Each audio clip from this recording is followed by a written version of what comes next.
5장 19절부터 30절까지의 말씀을 쭉 저와 교독해 보겠습니다. 그러므로 예수께서 그들에게 이르시되 내가 진실로 진실로 너희에게 이르노니 아들이 아버지께서 하시는 일을 보지 않고는 아무것도 스스로 할 수 없나니 아버지께서 행하시는 그것을 아들도 그와 같이 행하느니라. 아버지께서 아들을 사랑하사 자기가 행하시는 것을 아들에게 보이시고 또 그보다 더 큰 일을 보이사 너희로 놀랍게 여기게 하시리라. 아버지께서 죽은 자들을 일으켜 살리심같이 아들도 자기가 원하는 자들을 살리느니라. 아버지께서 아무도 심판하지 아니하시고 심판을 다 아들에게 맡기셨으니 이는 모든 사람으로 아버지를 공경하는 것 같이 아들을 공경하게 하려 하심이라. 아들을 공경하지 아니하는 자는 그를 보내신 아버지도 공경하지 아니하느니라. 내가 진실로 진실로 너희에게 이르노니 내 말을 듣고 또 나 보내신 이를 믿는 자는 영생을 얻으려고 심판에 이르지 아니하나니 사망에서 생명으로 옮겨느니라. 진실로 진실로 너희에게 이르노니 죽은 자들이 하나님의 아들의 음성을 들을 때가 오나니 곧 이때라. 듣는 자는 살아나리라. 아버지께서 자기 속에 생명이 있음같이 아들에게도 생명을 주어 그 속에 있게 하셨고 또 인자됨으로 말미암아 심판하는 권한을 주셨느니라. 이를 밖에 열지 말라. 무덤 속에 있는 자가 다 그의 음성을 들을 때가 오나니 선한 일을 행한 자는 생명의 부활로 악한 일을 행한 자는 심판의 부활로 나오리라. 내가 아무것도 스스로 할 수 없노라. 듣는 대로 심판하노니 나는 나의 뜻대로 하려 하지 않고 나를 보내신 이의 뜻대로 하려 함으로 내 심판은 의로우니라. 아멘. 제가 좀 아쉬워하는 부분들이 있습니다. 요한복음의 지금 부분 같은 데는 정말 상큼하고 아주 임팩트 있는 그 철학책에서 보면은 철학자가 진짜 하고 싶은 얘기 이렇게 딱 숨겨놓고 앞에 누가 이랬고 뭐 상황이 이랬고 이런 얘기 하다가 진짜 얘기를 두는 데가 있어요. 여기가 그런 데입니다. 그런데 우리는 여기로 오면은 눈이 이렇게 딴 데로 가요. 입은 읽는데 머리는 딴 데로 가 있고 이게 무슨 소린가. 그래서 이 번역을 좀 진짜 천재적인 사람이 아주 그 산뜻하게 하면 너무 좋겠는데 이 생각을 합니다. 저도 그래가지고 설교 준비를 이거 3번을 했는데 처음에 하니까 저도 딱 그 어려운 철학책 같은 소리만 계속 하고 있어요. 그래서 이거 아닌데 이거. 주여 제게 지혜를 주시옵소서. 그래서 오늘 되도록 쉽게 준비를 해봤습니다. 우리가 이 배경을 좀 생각을 해봐야 됩니다. 사도 요한이 이 요한복음 썼잖아요. 그런데 이 사도 요한이 굉장히 오래 살았습니다.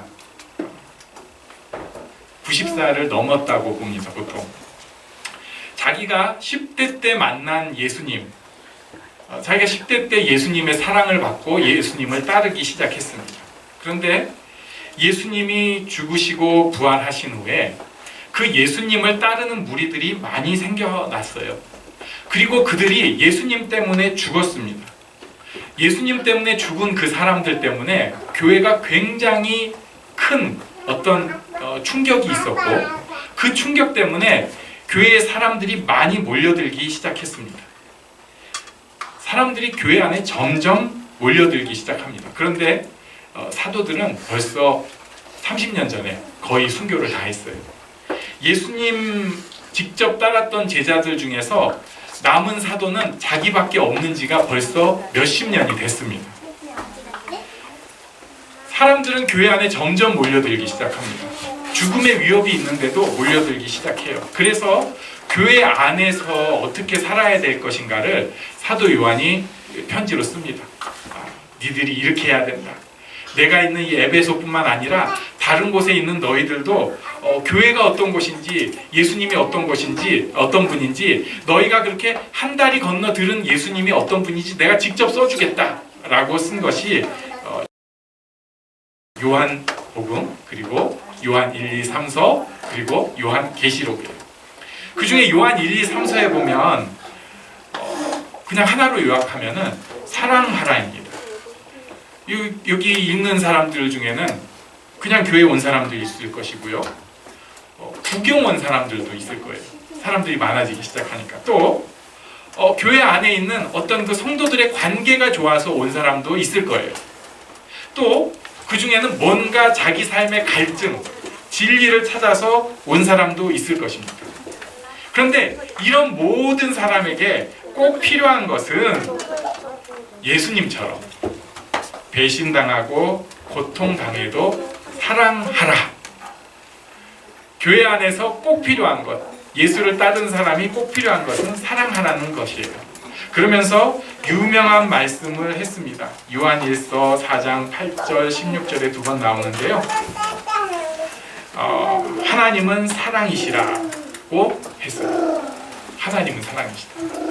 자, 지금 사도 요한이 얘기하고 싶은 것은 예수님에 대한 얘기인데, 예수님이 사랑이시라는 얘기를 해야 되는데 여기서 하나님은 사랑이시라가 중심이 되었어요. 즉 사도 요한이 여기서 하고 있는 거, 깔고 있는 얘기는 뭐냐면은 예수님은 하나님을 보여주시는 분이다.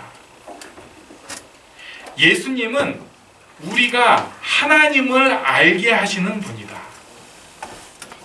그래서 그 예수님은 사랑을 가르치셨는데 그 사랑이 바로 하나님의 사랑이다 라는 거예요. 그러니까 요한이 계속해서 하고 싶은 아주 중요한 메시지는 그거예요.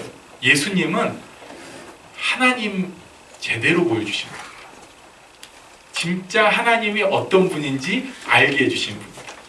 그래서 이 땅에 걸어가신 예수님을 보는 것은 바로 하나님을 본 것과 같다는 얘기를 요한이 하고 싶었던 거예요. 오늘 본문이 조금 어렵지만 이렇게 얘기할 수 있습니다. 4장에서 우리가 기억이 벌써 가물가물해지지만 사마리아 여인을 전도한 사건이 있었잖아요. 그리고 그 여인이 막 마을 사람들, 사마리아 사람들을 전도한 사건이 있었어요. 또 4장에서 왕의 신하의 아들을 말씀으로만 멀리 있는데 원거리에서 딱 고치시고 그 왕의 신하는 그것을 믿고, 이런 그 치유와 믿음의 역사. 그 다음에 우리가 지지난주에 봤는데 5장에서 38년 된 병자, 누워가지고 못 일어나던 38년 된 병자를 낫게 해주신 예수님 얘기가 쭉 있었습니다. 오늘 본문은 예수님이 이런 일을 왜 하셨는가, 이 일의 가장 중요한 의미가 무엇인가를 보여주는 거예요. 전도되고 생명을 갖고 하는 이런 일들의 참 의미가 무엇인지를 보여주는 것입니다. 첫 번째 출발은 17절이에요. 우리 다 같이 읽겠습니다. 17절 시작. 예수께서 그들에게 이르시되 내 아버지께서 언제까지 일하시니 나도 일한다 하시매. 아버지가 일하시니 나도 일한다. 그리고 나서 오늘 본문 19절에서 그것을 또 말씀을 해주세요. 우리 19절 시작. 그러므로 예수께서 그들에게 이르시되 내가 진실로 진실로 너희에게 이르노니 아들이 아버지께서 하시는 일을 보지 않고는 아무것도 스스로 할 수 없나니 아버지께서 행하시는 그것을 아들도 그와 같이 행하느니라. 그러니까 지금 예수님이 하신 일들은 하나님의 일이라는 거예요. 하나님이 행하시는 것을 예수님께서 대리인으로 행하셨다는 것입니다. 아들은 아버지의 대리자입니다. 그리고 아버지의 계승자예요. 예수님은 하나님 아버지의 대리자이고 하나님 아버지의 계승자입니다. 그래서 예수님께서 이것을 직접 강조하셔서 말씀하는 거예요. 19절에 보니까 진실로 진실로, 이거 이제 원어로 뭐 아멘 아멘 이렇게 얘기도 하는데 중요한, 놓치지 말아야 돼. 어떤 사람들은 벌써 요한 시대가 이제 예수님 이후에 약 60년 지나고 나고 하니까 예수님에 대해서 좀 더 가깝고 편하게 생각하고 싶어요. 네. 우리는 우리가 느끼고 보는 대로 사람들을 생각하고 싶어합니다. 그래서 여기서 벗어나는 사람들은 되게 힘들어해요. 그래서 정말 위대한 사람들은 여기서 벗어나서 하면 이야, 진짜 대단한 분이다 이렇게 생각을 하고, 여기서 벗어나서 막 세상 말종같이 사는 사람은 어우 저 개 막 욕이 속으로 나와요. 그러다 보니까 사람들을 이렇게 내 머리가 생각하는 한도 안으로 자꾸 접혀 넣으려고 합니다. 예수님에 대해서도 하나님이다 라는 얘기 이해가 안 되는 거예요. 어떻게 사람이 하나님이야? 그러니까 자꾸 머리 안으로 집어 넣으려고 합니다. 그게 있잖아. 예수님은 인간이어서 열심히 행했는데 그게 하나님 보시기에 하나님 아들로 인정되신 거야. 인정. 그렇게 바꾸려고 해요. 예수님은 그냥 이 땅을 살아간 사람인데 하나님께서 그걸 받아주신 거야. 하나님께서 받아주시면 됐지. 예수님은 사실은 유령이었어. 그 껍데기만 있는 거고 그 껍데기가 있고 하나님이 그 속에서 영으로 실제가 아니라 영으로 움직이신 것이었어. 별별 이단스러운 얘기들이 나왔어요. 정말 별별 얘기들이 다 있어요. 사도 요한은 여기서 예수님께서 직접 하신 말을 기억을 가다듬고 성령의 인도 가운데 그것을 적어놓는 거예요. 예수님이 직접 진실로 진실로 너희한테 말한다. 아버지께서 일하신 거 내가 일하는 거다. 아버지께서 하신 대로 내가 하는 것이다. 예수님은 그냥 위인이거나 성자이거나 득도한 사람이 아니라 하늘 아버지의 계획에 따라서 이 땅에 와서 그 계획을 몸으로 실행하시고 하늘 아버지를 보여주시는 분이라는 것입니다. 그러면서 예수님이 와서 하신 제일 놀라운 일 중에 하나가 21절 말씀이에요. 21절을 같이 읽겠습니다. 시작. 아버지께서 죽은 자들을 일으켜 살리심 같이 아들도 자기가 원하는 자들을 살리느니라. 하나님께서 죽은 자들에게 생명을 주시는 것 같이 아들 된 예수님도 죽은 자들에게 생명을 주신다는 거예요. 그러면서 그것을 24절에 한 번 더 설명을 해주십니다. 24절 시작. 내가 진실로 진실로 너희에게 이르노니 내 말을 듣고 또 나 보내신 이를 믿는 자는 영생을 얻었고 심판에 이르지 아니하나니 사망에서 생명으로 옮겼느니라. 아멘. 내 말을 듣는 것, 예수님 말씀을 듣는 것, 즉 예수님을 보낸 하나님을 믿는 사람, 예수님 말씀을 듣는 사람, 예수님을 보내신 하나님 아버지를 믿는 사람은 영생을 얻는다. 심판에 이르지 않는다. 신분이 바뀌어서 사망에 속한 사람에서 생명에 속한 사람으로 바뀌어진다. 이 말씀을 하시는 것입니다. 그때가 언제냐면 지금이에요. 예수님이 오신 지금. 하나님이 예수님을 통해서 직접 말씀하시고 생명의 길을 보여주시고 그 길을 따르는 사람들은 사망에서 생명으로 옮기는 길을 주셨습니다. 이것을 예수님께서 말씀하신 거예요. 자, 여기서 우리 다시 사도 요한으로 돌아가 보겠습니다. 지금보다는 크리스찬들이 훨씬 뜨거웠을 거예요.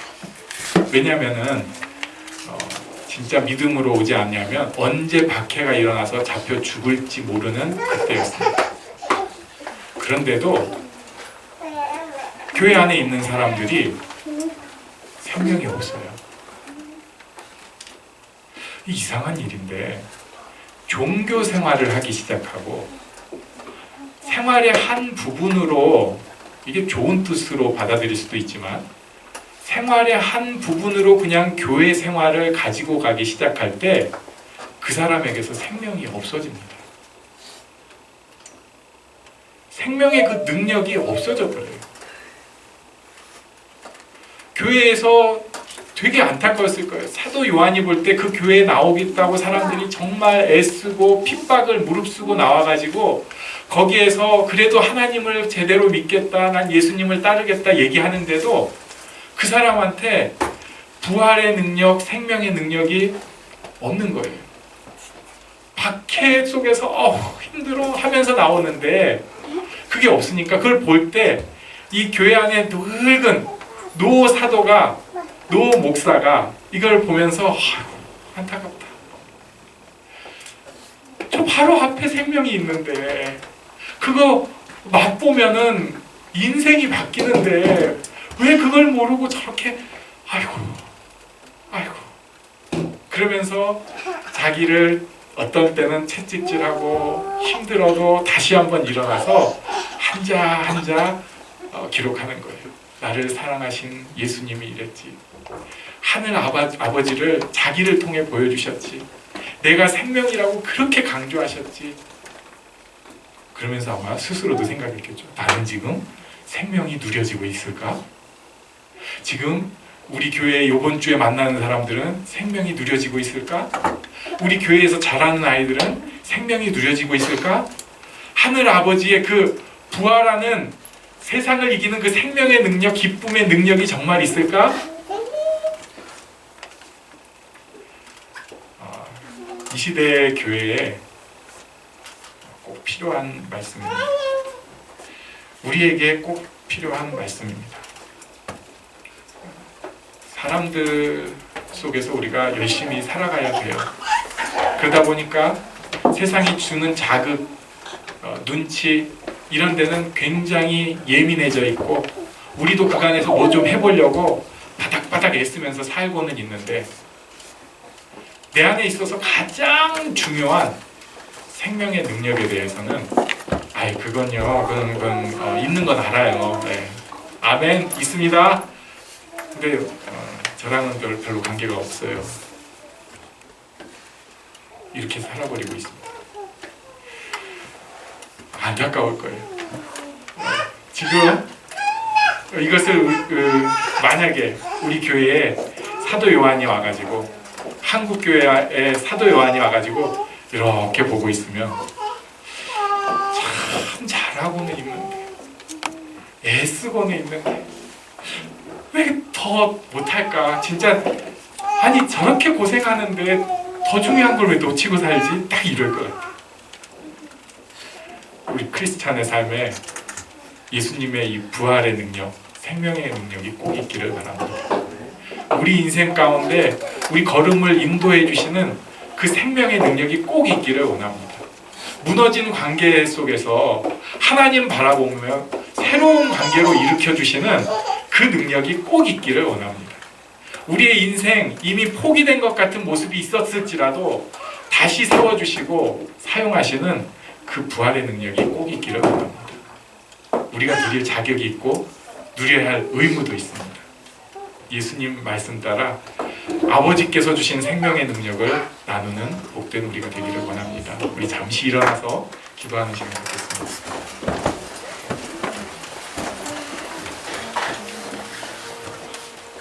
생명의 능력이 있기를 원합니다. 그 생명의 능력이 사랑의 힘으로 드러나기를 원합니다. 아무것도 아닌 사람 같지만 용서의 축복을 할 수 있는 사람으로 새로워지기를 원합니다. 함께 기도하는 시간 갖겠습니다.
그날에 하늘이 열리고 모든 이가 보게 되리라.